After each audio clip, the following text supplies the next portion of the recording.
Nous avons vu dans la vidéo précédente qu'il y avait une impasse. Et il y a deux choix.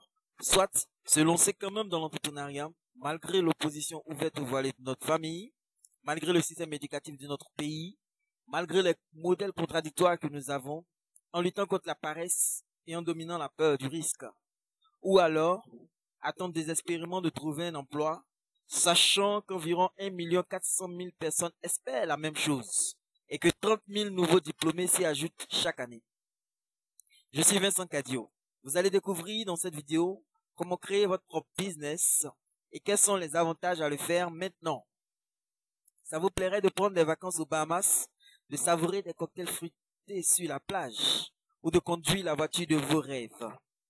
Voici pourquoi créer votre entreprise. Une certitude, vous ne deviendrez jamais autant riche en travaillant pour une entreprise qu'en possédant une entreprise. Et c'est un fait. Les employés échangent leur temps contre de l'argent, tandis que les entreprises échangent leurs produits contre de l'argent. Au finish, qui a le plus d'argent? Les entreprises ou les employés? Ce sont les entreprises. Si tu aspires à mieux, il est grand temps pour toi d'entreprendre. Qui sont donc ces 6 personnes? Carlos Slim, sa fortune estimée à 53,5 milliards de dollars, c'est le patron de Telmex et d'America Mobile. Le second, c'est Bill Gates, sa fortune estimée à 53 milliards de dollars et c'est le patron de Microsoft. Le troisième est Warren Buffett, 47 milliards de dollars, patron de Berkshire Hathaway. Le quatrième, c'est Mukesh Ambani, sa fortune estimée à 29 milliards de dollars et c'est le patron de Reliance Industries. Et le cinquième, c'est Lakshmi Mittal. Sa fortune estimée à 28,7 milliards de dollars. C'est le patron d'ArcelorMittal. Ces 6 personnes ont démarré leur vie inconnues dans des familles modestes. Et aujourd'hui, ce sont les 5 personnes les plus riches au monde. Elles y sont arrivées comment? Parce qu'ils ont décidé de créer leurs entreprises. Comment donc créer une entreprise? Il y a 6 étapes pour créer votre entreprise. La première chose, c'est de partir sur vos passions, sur quelque chose qui vous passionne vraiment. Et ensuite, de rentrer dans une phase d'analyse. Et dans cette phase d'analyse, vous devez analyser 3 choses. La première chose, c'est la cible que vous voulez atteindre. Il vous faut cibler vos clients. Une fois vos clients ciblés, il faut maintenant comprendre les comportements d'achat de ces clients et analyser également la concurrence que vous avez sur votre marché. Enfin, il faut déterminer les leviers clés qui poussent les clients à passer à l'acte d'achat. Une fois que cette phase d'analyse est terminée, vous passez maintenant à la phase de création. Il vous faut donc créer une marque qui soit attractive, qui puisse parler à vos clients potentiels. Ensuite, créer un produit ou un service pour venir répondre aux besoins que vous avez déterminés. Et enfin, créer un mécanisme pour vendre votre produit ou votre service. Et voilà, vous avez votre entreprise qui a été créée. Et si vous n'avez pas d'idée, pas de panique. Je vais vous donner maintenant la liste de plus de 100 idées d'entreprises rentables que vous pouvez créer en suivant la méthode que je viens de vous donner. Alors, vous pouvez créer un pressing, une supérette, un salon de couture, un salon de coiffure, un atelier de menuiserie, la vente de recharge, l'entretien froid, la distribution de gaz, la plomberie, la maçonnerie, un cybercafé, transfert d'argent, quincaillerie, restauration, fast-food, fabrication de jus, vente de plaquettes d'œufs, auto-école, location de bâches, location de sonos, vente de journaux, vente de produits cosmétiques, dépôt de boissons, installation de TV plasma, magasin électroménager, boulangerie, cave, bar, vêtements, vente de vêtements, glaciers, studio photo numérique, garage auto-mécanique, vente de pièces détachées, lavage auto, exploitation des savants-services, etc., etc.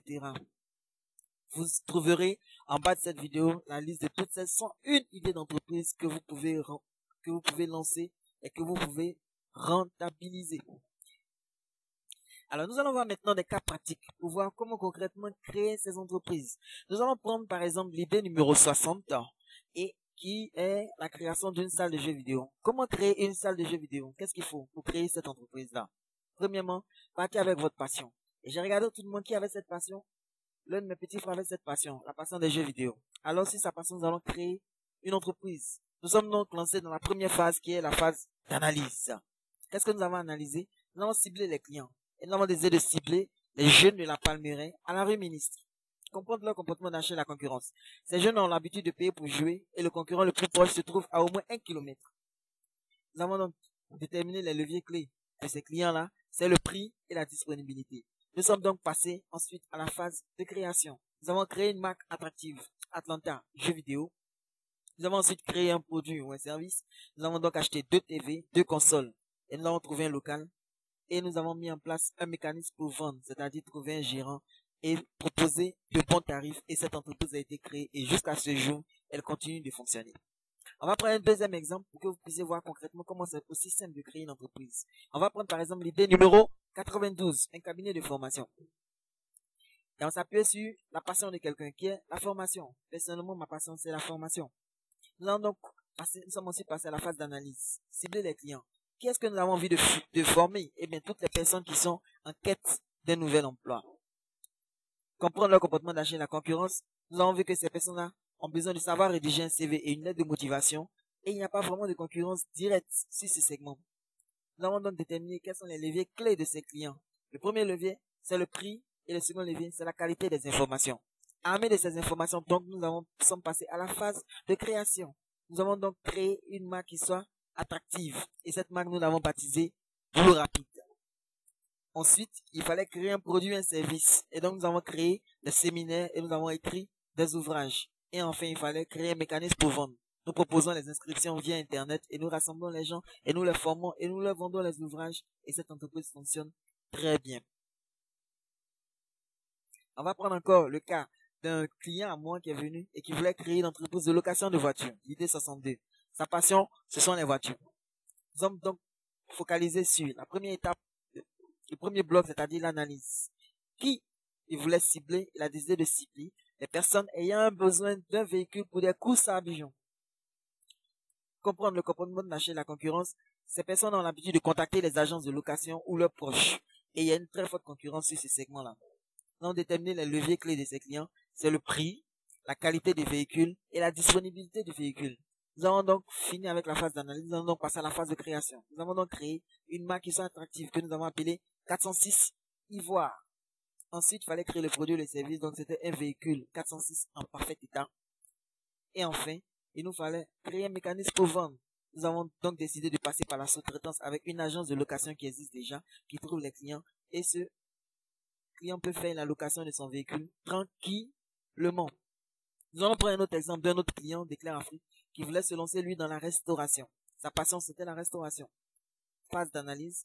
La cible c'était les employés du siège de Air Ivoire au plateau. Leur comportement d'achat et la concurrence, c'est que ces employés-là se dirigent vers les restaurants du plateau pour se nourrir. La concurrence est forte et multiple. Nous allons déterminer les leviers clés de ces clients-là. C'est le prix, la qualité de la nourriture et surtout la ponctualité. Qu'est-ce que nous avons créé? Une marque attractive qu'on a baptisée Fouf Resto. Ensuite, nous avons créé un produit et service, donc ce sont les différents plats qui ont été confectionnés. Et enfin, nous avons terminé par le mécanisme pour vendre cela. Une personne pour prendre les commandes et un taxi pour être toujours à l'heure pour la livraison. Et cette entreprise a commencé à fonctionner. Un autre de nos clients a décidé de se lancer dans l'installation et l'entretien de climatiseurs. Sa passion, c'est le froid. En phase d'analyse, nous avons décidé de cibler quels clients? Les personnes ayant ou voulant des climatiseurs et des splits à domicile. Quel est leur comportement d'achat? Ils sont livrés à eux-mêmes, ils se confient à des amateurs et ne pensent pas à l'entretien. La concurrence sur ce segment est forte et multiple. Les leviers clés de ces clients, c'est le prix et la qualité des prestations. Nous avons donc créé quelque chose. Son entreprise, nous avons créé une marque attractive qu'il a baptisée Entramif. Le produit et service, c'est l'achat, l'installation et l'entretien de split. Et ensuite, le mécanisme pour vendre. Nous avons embauché un commercial.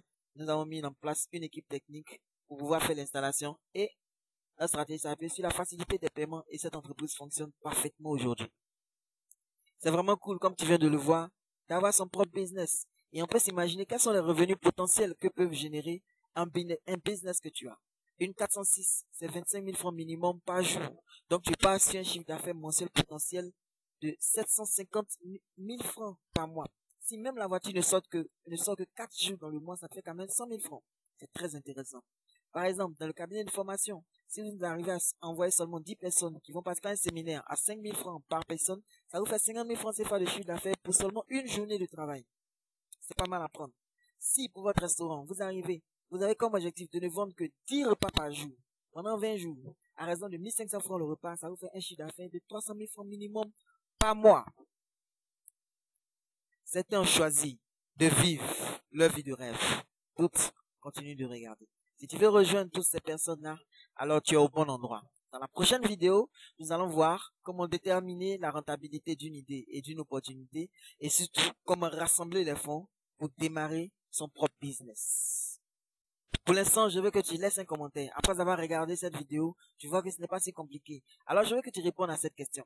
Quel est le plus grand risque que tu souhaites voir éliminer avant d'entreprendre? Si toutes les conditions étaient réunies, dans quel business souhaites-tu te lancer?